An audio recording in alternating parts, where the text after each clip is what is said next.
সালাত আদায় করা যায় কিনা এটা অনেকেই জানতে চান। আসলে এশা এবং অন্য সকল সালাত, এসব সালাতগুলোর সময় শুরু হচ্ছে কখন, শেষ হয় কখন, এটি কোনো ঘন্টা মিনিটের উপর নির্ভরশীল নয়, বরং বিষয়টি নির্ভর করে সময়ের আবর্তনের উপরে।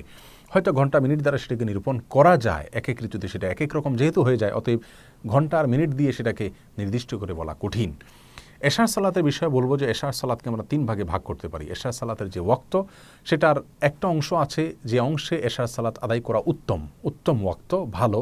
আরেকটা হলো জায়েজ, অর্থাৎ যে ওয়াক্তের ভিতরে, যে সময়ের ভিতরে এশার সালাত আদায় করলে জায়েজ হবে, উত্তম না হলেও।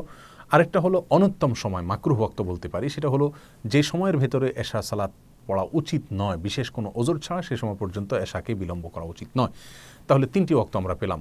রাতের 1/3 পর্যন্ত বিলম্ব করে, অর্থাৎ সূর্য যখন ডুবে অস্তমিত হয় তখন থেকে নিয়ে শোভে সাদিক অর্থাৎ ফজর ওয়াক্ত যখন শুরু হয় এই পর্যন্ত যত ঘন্টা যত মিনিট হয় সেটাকে ভাগ করে তার 1/3, প্রথম যে 1/3, 3 ভাগের প্রথম ভাগ, এর শেষের দিকে এসে এশার সালাত আদায় করা উত্তম। রাসূল আকরাম সাল্লাল্লাহু আলাইহি ওয়াসাল্লাম বলেছেন বিভিন্ন হাদিসে, আমি যদি আমার উম্মতের জন্য কষ্টকর মনে না করতাম তাহলে তাদেরকে এশার সালাতকে একটু দেরিতে পড়ার নির্দেশ করতাম, এবং তিনি প্রায় সময় এশার সালাত কীভাবে দেরিতে আদায় করতেন। অতএব যদি কারোর যদি কষ্টকর না হয় তাহলে তার জন্য এশার সালাতকে একটু বিলম্ব করে পড়া উচিত।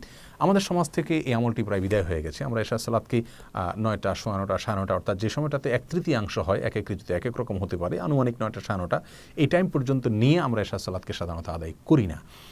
আর এই 1/3 পর্যন্ত দেরি করে যদি আমরা এশা সালাত আদায় করতাম তাহলে সেক্ষেত্রে এশার পরে আর খাওয়া দাওয়ার প্রয়োজন হতো না, আড্ডাবাজি করার প্রয়োজন হতো না, গাল গল্প করার যে সমস্যা আমরা দেখি আজকে সেটা থাকতো না। ফলে ভোর রাতে উঠা এবং ফজর সালাত জামাতের সাথে আদায় করা সহজ হতো। আর আমরা যেহেতু অনেক আগে এশা সালাত আদায় করে ফেলি, এই জন্য দেখা যায় এশারের পরে আমাদের নতুন করে আড্ডা এবং গল্প জমে, খাওয়া দাওয়া ইত্যাদি করতে করতে অনেক রাত হয়ে যায়, যার ফলে ফজর এবং ভোর রাতে ওঠাটা আমাদের জন্য কঠিন হয়ে যায়। যাই হোক, তাহলে রাতের 1/3 শেষের দিকে এসে এশার সালাত আদায় করাটা হলো উত্তম। তবে কোনো ব্যক্তি যদি এমন হয় যে তিনি একাকী সালাত আদায় করতে হবে, যদি তাকে উত্তম ওয়াক্তে সালাত আদায় করতে হয় তাহলে তিনি অবশ্যই একাকী সালাত আদায় না করে জামাতের সাথে সালাত আদায় করবেন। যেহেতু বেশিরভাগ মসজিদগুলোতে জামাতে এশার সালাত আদায় হয়ে থাকে, সেক্ষেত্রে 1/3 পর্যন্ত বিলম্ব করা হয় না, শুরুর দিকেই সালাত আদায় করা হয়, বিধায় জামাতে সালাত আদায় করাটা তার জন্য বেশি গুরুত্বপূর্ণ ওই উত্তম ওয়াক্তের উপরে আমল করার চাইতে। তিনি অবশ্যই জামাতের সাথে সালাত আদায় করবেন। তাহলে এটা গেল এশার উত্তম ওয়াক্ত, 1/3 পর্যন্ত বিলম্ব করে পড়া।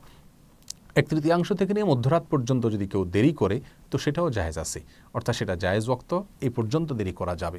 মধ্যরাতটা রাত 12টাও হতে পারে, কোনো ঋতুতে একটু আগেও হতে পারে, একটু পরেও হতে পারে, বাকি আনুমানিক 12টা বা তার আগে পরে সামান্য এদিক সেদিক হতে পারে। এই সময়টাতে মধ্যরাত হয়ে থাকে বেশিরভাগ ক্ষেত্রে। অতএব আমরা 12টাকে নির্দিষ্ট না করে কয় ঘন্টা হচ্ছে সূর্য ডুবা থেকে নিয়ে শোভে সাদিক পর্যন্ত, তার ঠিক মাঝামাঝি যে জায়গাটা সে পর্যন্ত এশার সালাত পড়তে পারবো, সেটাই আমরা জেনে রাখি। এগুলো এশার সালাতের জায়েজ ওয়াক্ত। আর অনুত্তম ওয়াক্ত বা মাকরু ওয়াক্ত বলতে পারি যেটা, সেটা হলো মধ্যরাত থেকে নিয়ে দেরি করে আপনি শোভে সাদিকের আগ পর্যন্ত যদি পড়েন তাহলে সেটা হবে অনুত্তম ওয়াক্ত এবং মাকরু ওয়াক্ত।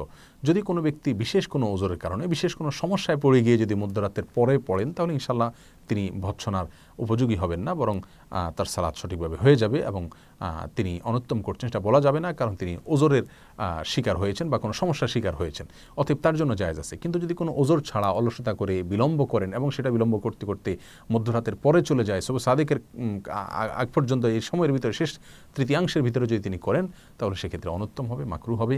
তবে এক্ষেত্রে তার সালাত ইনশাল্লাহ আদায় হয়ে যাবে। তাহলে এশার সালাত মূলত একেবারে মাগরিবের ওয়াক্ত যখন শেষ হয় তখন থেকে নিয়ে শুরু করে ফজরের ওয়াক্ত যখন শুরু হয় তার আগ পর্যন্ত পুরোটাই এশার ওয়াক্ত।